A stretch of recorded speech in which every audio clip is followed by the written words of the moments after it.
Jabodetabek juga dilanda banjir yang tak kira-kira, Andrew. Entah itu kemudian warisan atau bukan, yang penting adalah urusan negara harus segera diselesaikan. Pemerintah Prabowo janji akan bersih-bersih. Kita tunggu seperti apa. Kita akan langsung. Tidak ada tebang pilih pemirsa. Kami juga nanti akan melibatkan sejumlah mahasiswa dari Universitas Indah Praksa PGRI Jakarta dan juga tentunya dari UIN Jakarta. Kemarin ikut yang komentar di media sosial ikut ya? Yang marah-marah ikut kemarin? Gak ada yang mau ngaku pasti. Gak ada yang mau ngaku, kalau marah jempolnya doang, bukan saya, katanya gitu. Oke, kalau gitu kita akan coba membahas hal ini dengan serius tapi juga elegan, Andrew. Seperti penampilan Andrew malam hari ini. Dan juga Maria mengenakan batik Jack White dari BHS.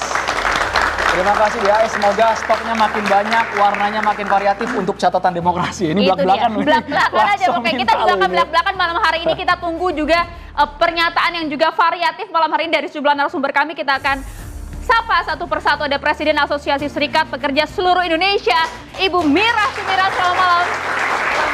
Boleh cek, Bu? Silakan mikrofonnya, Bu. Selamat malam, Assalamualaikum warahmatullahi wabarakatuh. Belak-belakan saja malam hari ini, Bu, kita tunggu ya. Harus belak-belakan. Oke, kita juga akan hadirkan pengamat politik yang mungkin bosan gak ya pemirsa kita ya? Sudah hadir bersama kita ada Bang Henry Satrio. Selamat malam, Bang. Selamat malam.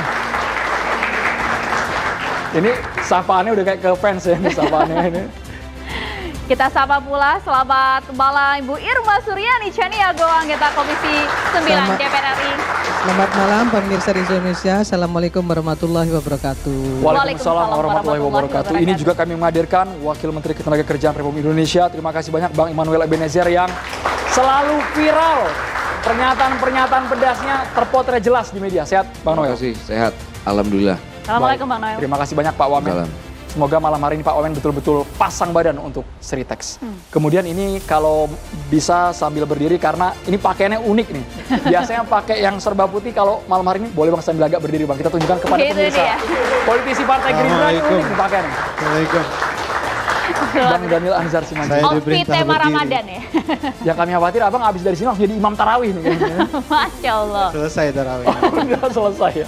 Kami juga menghadirkan, sebenarnya kami juga turut prihatin atas nasib 10.000 lebih pekerja di PT Seritex yang mungkin sudah puluhan tahun loyal sekali di sana, profesional bekerja dengan Seritex. Pak Slamet Kaswanto, koordinator pekerja Seritex Group. Assalamualaikum Mas Slamet.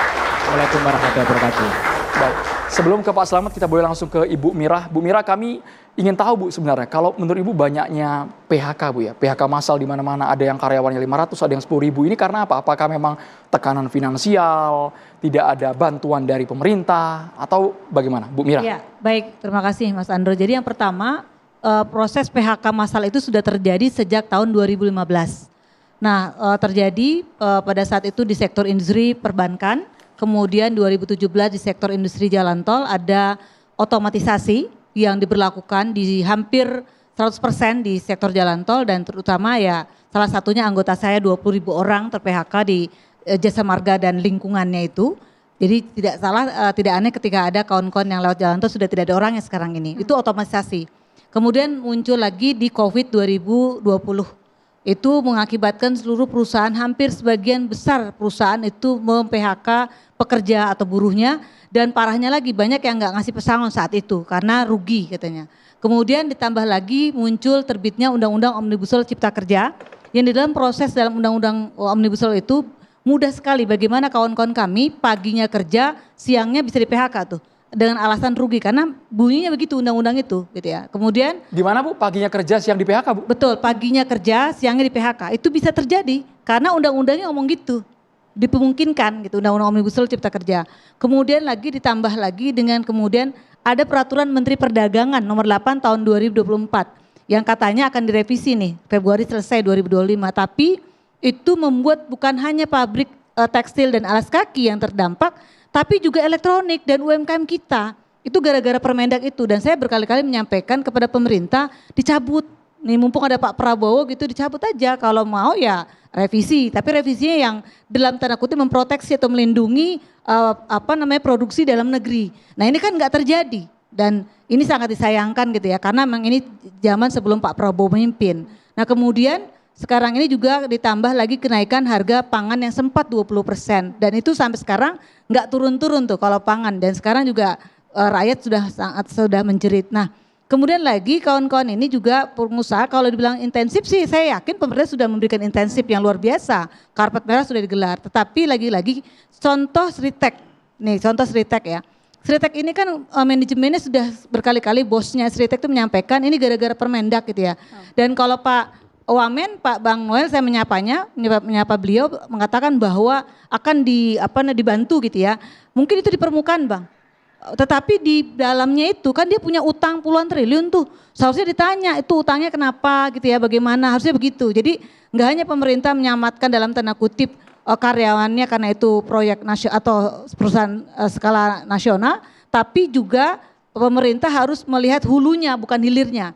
Kemudian bukan hanya Sritek Bang, banyak sekali perusahaan yang sejenis baik itu tekstil ataupun juga perusahaan yang lain yang mengalami hal sama. Dan saya punya pengalaman 3 perusahaan besar, contoh lah saya sebut di sini Pito Pharma, sampai 5 tahun ini belum dapat pesangonnya karena gara pilot. Makanya saya nggak yakin kalau Sritek itu kalau dipilotkan kemudian dia cepat dapat pesangon. Kecuali pemerintah intervensi, tapi masa iya pemerintah akan memberikan bantuan atau melunasi utangnya? Kayaknya nggak mungkin kan gitu ya. Atau menjelang Ramadan ini saya juga prihatin, setiap tahun berulang nih. Selalu mem-PHK pekerja atau buruhnya, benar nggak kawan-kawan di sini? Bahwa setiap tahun ketika ada Ramadan, dia PHK buruh pekerjanya. Ini modus untuk tidak mau membayar THR pekerja atau buruhnya.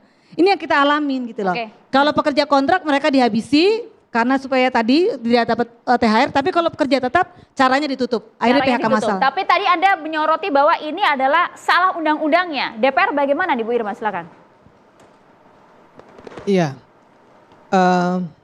Sebetulnya kondisi Sritek ini merugi itu bukan sekedar hanya karena undang-undang ini, ya, tapi sudah dari mulai COVID itu kerugian yang dialami oleh Sritek itu secara berturut-turut dari 2020, 2022, 2023 itu sudah berlangsung besar. Ditambah lagi dengan Permendak yang disampaikan oleh sister saya tadi, memang itu membuat makin hancur produksi manufaktur terutama tekstil, ya, karena impor barang-barang jadi, baju-baju jadi itu dari luar negeri itu benar-benar gila-gilaan, yang kemudian memukul perusahaan-perusahaan dalam negeri.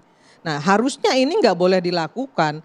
Bahkan yang membuat saya makin marah itu ya, masa iya Indonesia mengimpor barang baju-baju bekas gitu loh dari luar negeri? Ini gimana mikirnya gitu loh. Ya, walaupun kondisinya masih sangat bagus-bagus, tapi ini juga ikut memukul produksi dalam negeri Indonesia. Belum lagi yang impor-impor barang-barang jadi dari Cina dan lain sebagainya itu betul-betul memukul perusahaan-perusahaan tekstil kita. Harusnya itu di stop, bukan cuma direvisi. Saya minta pada Pak Daniel Azhar ini Dinda sampaikan kepada Presiden stop itu. Karena Kementerian Tenaga Kerja sudah berulang kali berkomunikasi dengan Kemendak untuk melakukan revisi itu tidak digubris. Nah, saya yakin dengan Pak Prabowo hari ini itu harus direvisi. Alasan tidak digubris seperti apa Ibu Irma? Sesaat lagi ditanggapi. Kita harus jeda hanya di catatan demokrasi pemirsa.